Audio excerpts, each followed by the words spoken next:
Pikirannya terus-menerus memutar video tentang pasangannya berselingkuh dengan orang lain.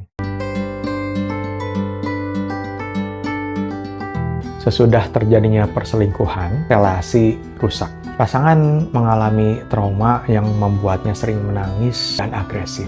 Pikirannya terus-menerus memutar video tentang pasangannya berselingkuh dengan orang lain. 101 pertanyaan muncul di dalam benaknya, dan ia menanyakannya berulang-ulang kepada pasangannya yang selingkuh. Salah satu yang paling membantu agar korban perselingkuhan bisa pulih adalah permintaan maaf. Namun tidak jarang, pelaku yang sudah menyesal bingung permintaan maaf yang seperti apa lagi yang bisa meredakan dan menolong pasangannya.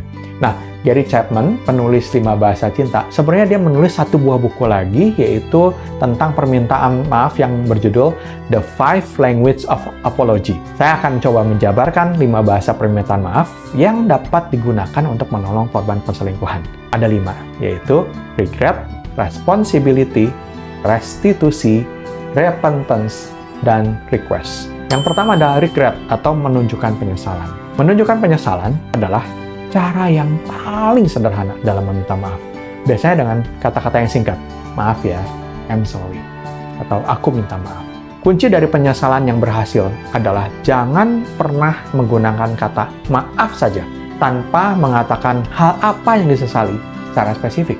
Contoh, aku minta maaf telah membuatmu menangis setiap hari. Aku menyesal telah chatting-chatting mesra dengan orang lain. Yang kedua adalah responsibility atau menerima tanggung jawab. Menerima tanggung jawab itu mengatakan bahwa akulah yang melakukan kesalahan, bukan menyalahkan siapapun yang lain, apalagi pasangannya.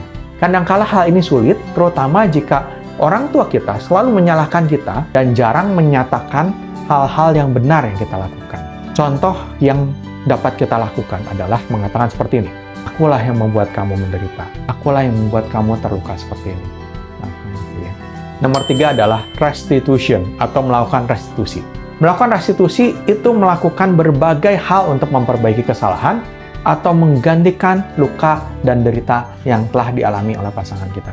Beberapa yang dapat dilakukan dimulai dengan memeluk pasangan setiap hari, melayani pasangan antar jemput, mengajak pasangan saat tugas keluar kota, berlibur, sampai balik nama aset atau pengalihan kekayaan. Pertanyaan bagus yang dapat digunakan adalah, apalagi yang dapat kulakukan untuk membantu kamu pulih?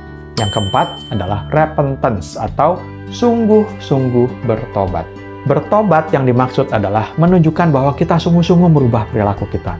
Perilaku-perilaku yang dapat menyakitkan, perilaku-perilaku yang bisa mengingatkan kembali pasangan akan luka tersebut, sama sekali tidak dilakukan kembali. Ini termasuk menghentikan segala bentuk kontak, mau online, mau offline, berhenti semua kontak dengan partner di mana kita selingkuh. Ini perlu dilakukan SAP, seketika, tanpa perlu banyak drama.